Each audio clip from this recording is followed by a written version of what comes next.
नमस्कार। डॉक्टर राधाकृष्णन।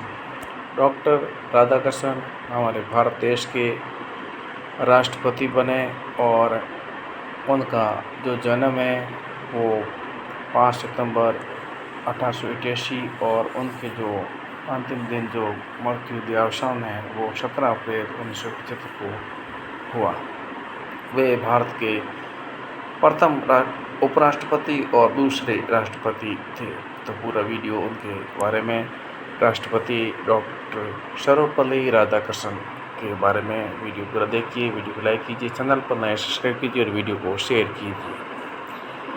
स्वतंत्र भारत के प्रथम उपराष्ट्रपति और दूसरे राष्ट्रपति थे। उन्होंने डॉक्टर राजेंद्र प्रसाद की गौरवशाली परंपरा को आगे बढ़ाया और उनका कार्यकाल 13 मई 1962 से 13 मई 1966 तक रहा। उनका नाम भारत के महान राष्ट्रपतियों की प्रथम पंक्ति में सम्मिलित है। उनके व्यक्तित्व और कृतित्व के लिए संपूर्ण राष्ट्र इनका सदैव ऋणी हो रहेगा। डॉक्टर सर्वपल्ली राधाकृष्णन का जन्म तमिलनाडु के तिरुतनी ग्राम में 5 सितंबर 1888 को हुआ और इनका जन्मदिन 5 सितंबर को पूरा राष्ट्र शिक्षक दिवस के रूप में मनाता है। डॉक्टर सर्वपल्ली राधाकृष्णन भारतीय संस्कृति के ज्ञानी, एक महान शिक्षाविद, महान दार्शनिक, महान वक्ता होने के साथ साथ विद्वानी हिंदू विचारक थे। डॉक्टर राधाकृष्णन ने अपने जीवन के 40 वर्ष एक शिक्षक के रूप में व्यतीत किए थे और वह एक आदर्श शिक्षक थे। विद्यार्थी जीवन में डॉक्टर सर्वपल्ली राधाकृष्णन का बाल्यकाल तिरुतनी एवं तिरुपति जैसे धार्मिक स्थलों पर ही व्यतीत हुआ। उन्होंने प्रथम 8 वर्ष तिरुतनी में ही गुजारे और यद्यपि उनके पिता पुराने विचारों के इंसान थे और उनमें धार्मिक भावनाएं भी थी, इसके बावजूद उन्होंने राधाकृष्णन को क्रिश्चियन मिशनरी संस्था लूथरन मिशन स्कूल तिरुपति में 1896 से 1900 के मध्य विद्या अध्ययन के लिए भेजा। फिर अगले वर्ष 4 वर्ष तक वो 1900 से 1904 तक शिक्षा वेल्लूर में हुई और इसके बाद उन्होंने मद्रास क्रिश्चियन कॉलेज मद्रास में शिक्षा प्राप्त की। वह बचपन से ही मेधावी छात्र थे। इन 12 वर्षों के अध्ययन काल में डॉक्टर राधाकृष्णन ने बाइबल के महत्वपूर्ण अंश भी याद कर लिए। इसके लिए उन्हें विशिष्ट योग्यता का सम्मान प्रदान किया गया। इस उम्र में उन्होंने वीर सावरकर और स्वामी विवेकानंद का भी अध्ययन किया। इन्होंने 1902 में मैट्रिक स्तर की परीक्षा उत्तीर्ण की और इन्हें छात्रवृत्ति भी प्राप्त हुई। इनके बाद इन्होंने 1904 में कला संकाय परीक्षा प्रथम श्रेणी से उत्तीर्ण की। इन्हें मनोविज्ञान, इतिहास और गणित विषय में विशेष योग्यता की टिप्पणी भी उच्च प्राप्तांकों के कारण मिली। इसके अलावा क्रिश्चियन कॉलेज मद्रास ने इन्हें छात्रवृत्ति भी दी। उन्होंने दर्शन शास्त्र में एमए किया और सन 1916 में मद्रास रेजिडेंसी कॉलेज में दर्शन शास्त्र के सहायक प्राध्यापक नियुक्त हुए। ये प्राध्यापक भी रहे और डॉक्टर राधाकृष्णन ने अपने लेखों और भाषणों के माध्यम से विश्व को भारतीय दर्शन शास्त्र से परिचित कराया। सारे विश्व में उनके लेखों की प्रशंसा की गई। दाम्पत्य जीवन की बात की जाए तो उस समय मद्रास के ब्राह्मण परिवारों में कम उम्र में ही शादी संपन्न हो जाती थी और डॉक्टर राधाकृष्णन भी इसके अपवाद नहीं रहे और 1903 में 16 वर्ष की आयु में उनके विवाह के दूर के रिश्ते की बहन सिंधु शिवाकामू के साथ संपन्न हुआ और उस समय उनकी पत्नी की आयु 10 वर्ष थी। अतः 3 वर्ष बाद उनकी पत्नी ने उनके साथ रहना आरंभ कर दिया। यद्यपि उनकी पत्नी शिवाकामू ने परंपरागत रूप से शिक्षा प्राप्त नहीं की थी, लेकिन उनका तेलुगु भाषा पर अच्छा अधिकार था। वह अंग्रेजी भाषा भी लिख पढ़ सकती थी और 1908 में राधाकृष्णन दंपति को संतान के रूप में पुत्री की प्राप्ति हुई और 1908 में उन्होंने कला स्नातक की उपाधि प्रथम श्रेणी से प्राप्त की और दर्शन शास्त्र में विशिष्ट योग्यता प्राप्त की। शादी के 6 वर्ष बाद 1909 में इन्होंने कला में स्नातकोत्तर परीक्षा भी उत्तीर्ण कर ली और इनका विषय दर्शन शास्त्र ही रहा।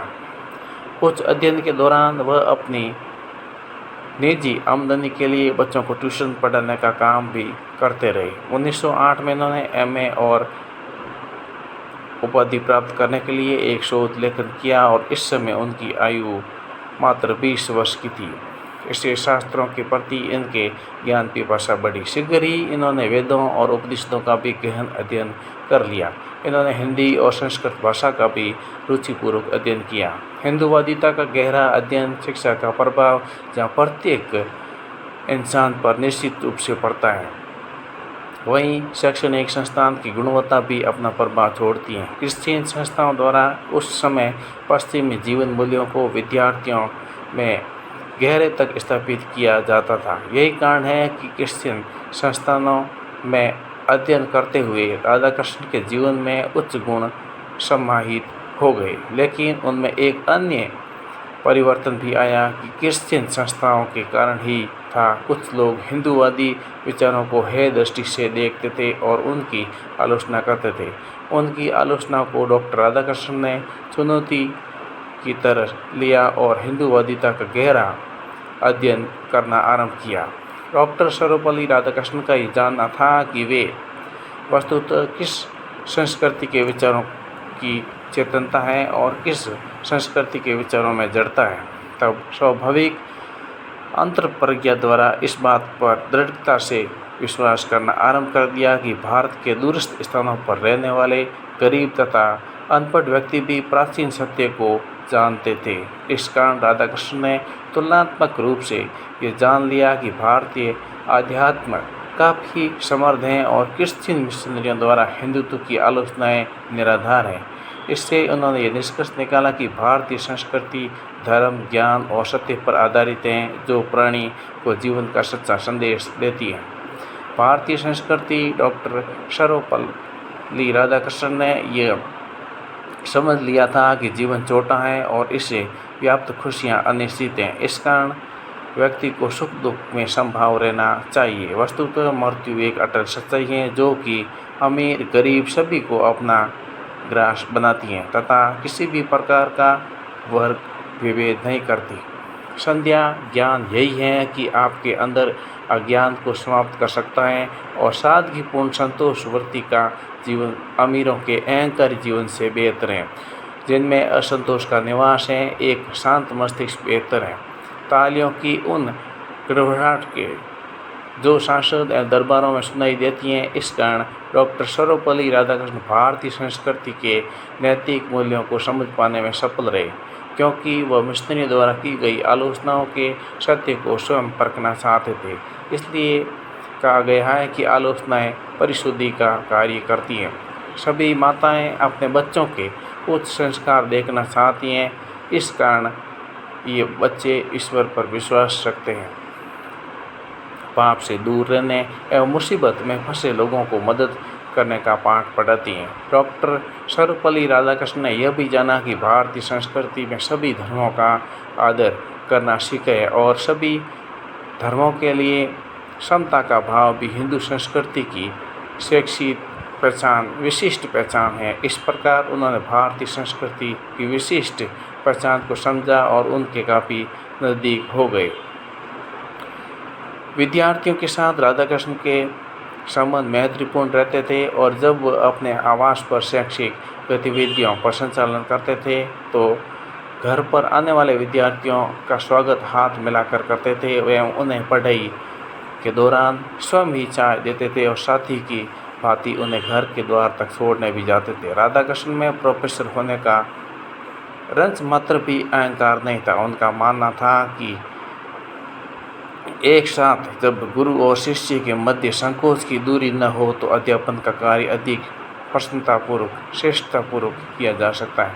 डॉक्टर सर्वपल्ली राधाकृष्णन के ऐसे मैत्री संबंधों के कारण एक मिसाल भी कायम हुई जो कि बहुत ही अनोखी थी। दरअसल जब उनको कारणवश स्थानांतरित होना था तब विदाई का कोई भी कार्यक्रम आयोजित नहीं किया गया।